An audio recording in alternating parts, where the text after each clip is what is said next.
السلام علیکم۔ آج ہماری کہانی کا عنوان ہے سنہری چڑیا۔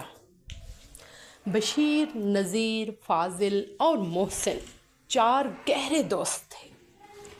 ایک روز وہ باغ کی سیر کو گئے۔ قریب ہی ایک نہر تھی جس کے دونوں کناروں پر آم کے پیڑ تھے۔ ایک پیڑ کے نیچے بیٹھ کر وہ باتیں کرنے لگے۔ محسن نے کہا، دوستو، میری رائے یہ ہے کہ ہم میں سے ہر کوئی کہانی سنائے۔ سب دوستوں نے اس سے اتفاق کیا۔ سب سے پہلے محسن نے کہانی سنائی، پھر بشیر اور نذیر نے سنائی، لیکن جب فاضل کی باری آئی تو وہ خاموش ہو گیا۔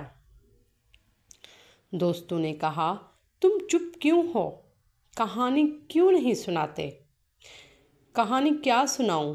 دل خوش نہیں ہے، فاضل نے جواب دیا۔ تمہارا دل خوش کیوں نہیں ہے؟ تم جانتے ہو کہ میری اماں انتقال کر چکی ہیں۔ مجھے ان سے بے حد پیار تھا۔ ان کے بغیر میرا دل کہیں نہیں لگتا۔ پڑھائی کرنے میں بھی جی نہیں لگتا اور نہ کوئی کام کرنے میں۔ میں صرف تمہاری خاطر یہاں آ گیا ہوں۔ غم کا مارا ہوں، کیا کہانی سناؤں؟ ابھی تو میں نے پڑھنا لکھنا بھی چھوڑ دیا۔ کہتے تو تم سچ ہو، لیکن پڑھو گے نہیں تو فیل ہو جاؤ گے، محسن نے کہا۔ اچانک ایک بولنے چالنے والی سنہری چڑیا جو ان کے پیڑ پر بیٹھی تھی بولی، لڑکو، میں تمہیں ایک دلچسپ کہانی سناتی ہوں۔ فاضل، تم خاص طور پر اسے غور سے سننا۔ عرب ایک ریگستانی ملک ہے۔ وہاں پانی کی قلت ہے۔ وہاں پہلے رہٹ نہ تھا اور عربوں نے اسے کبھی دیکھا بھی نہیں تھا۔ عربوں کا سب سے پیارا پالتو جانور اونٹ ہے۔ اس کے ذریعے وہ صحراؤں میں سفر کرتے ہیں اور اسی لیے اسے ریگستان کا جہاز بھی کہا جاتا ہے۔ اونٹ نے کبھی رہٹ نہیں دیکھا تھا۔ اہل عرب جب مسلمان ہوئے اور انہوں نے ایران فتح کیا تو وہاں رہٹ دیکھا۔ ایران بہت زرخیز اور امیر ملک تھا۔ عرب تجارت اور روزگار کی غرض سے وہاں جاتے تھے۔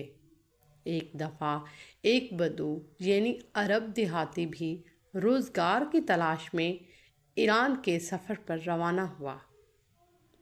اس کے پاس ایک تیز رفتار اونٹ، کھجوروں کا ایک تھیلا اور پانی کی چھاگل تھی۔ راستہ لمبا اور دشوار اور ریگستانی تھا۔ وہ 8-10 روز سفر کرتا رہا۔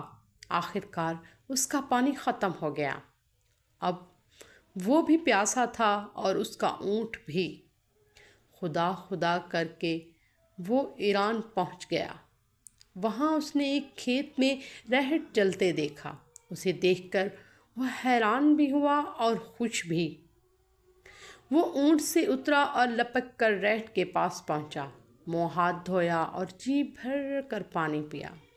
پھر اونٹ کو بھی پانی پلانے کے لیے رہٹ کے قریب لے گیا۔ اونٹ نے کبھی رہٹ نہ دیکھا تھا، لہٰذا اس کے شور سے بدک کر پیچھے ہٹ گیا۔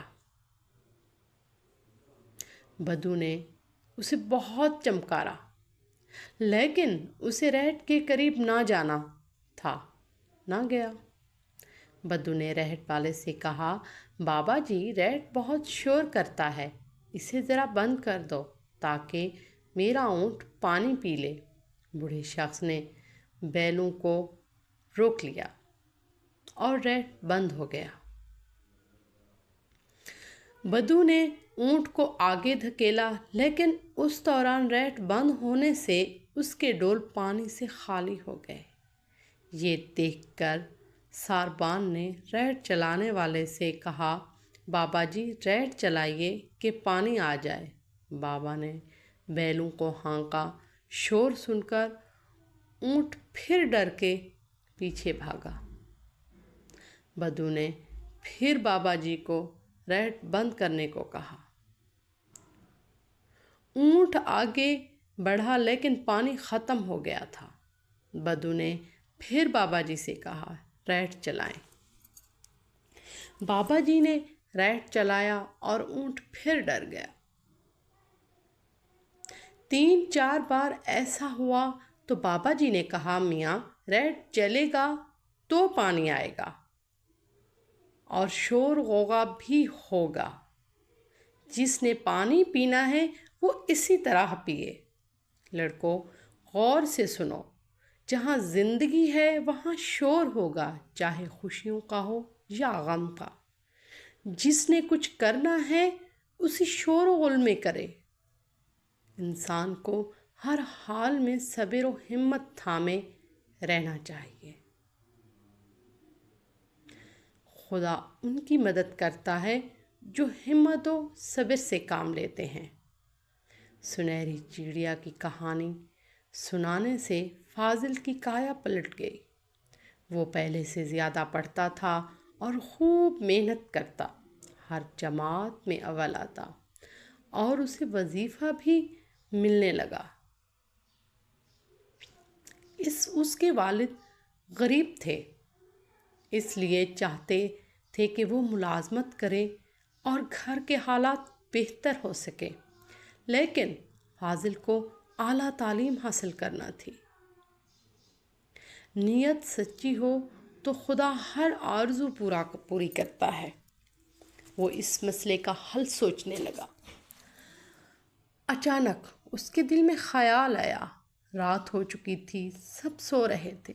وہ اٹھا اور وضو کیا اور نفل ادا کیے اور سجدے میں گر کر اپنے خدا سے دعا مانگنے لگا، یا خدایا میری مشکل حل کر دے۔ مجھے بتایا کہ میں والد کو ناراض کیے بغیر کیسے اعلیٰ تعلیم حاصل کروں۔ تو اپنے بندوں کی فریاد سننے والا، دعائیں قبول کرنے والا ہے۔ اس نے رو رو کر دعا مانگی، وہ قبول ہو گئی۔ صبح سویرے وہ اپنے گھر کی چھت پر گیا تو وہاں سنہری چڑیا موجود تھی۔ وہ کہنے لگی، فاضل حرکت میں برکت ہے، تم کالج میں داخلہ لے لو اور اپنے والد کا ہاتھ بٹانے کی خاطر بچوں کو ٹیوشن پڑھانا شروع کر دو۔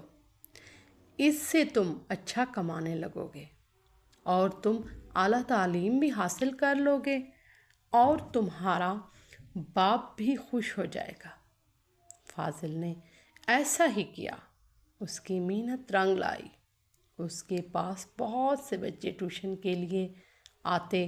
اس طرح اس کے ابو اس سے خوش ہونے لگے اور وہ دن بھی آ گیا جب فاضل نے اپنی ڈگری مکمل کی۔ اس کی زندگی میں اونچ نیچ آتی رہیں لیکن وہ کبھی گھبرایا نہیں تھا۔ اپنے باپ کا ساتھ دیتا رہا اور آج وہ ایک کامیاب افسر بن چکا تھا۔ اس کے ابو اسے اس مقام پہ دیکھ کر بہت خوش تھے۔ ہماری کہانی کو سبسکرائب ضرور کیجیے گا، لائک کرنا بالکل نہ بھولیے گا۔ کامنٹ میں بھی بتائیے گا کہ آپ کو ہماری ویڈیو کیسی لگتی ہیں۔ اگلی ویڈیو میں پھر ملتے ہیں، تب تک کے لیے خدا حافظ، اپنا خیال رکھیے گا۔ شکریہ۔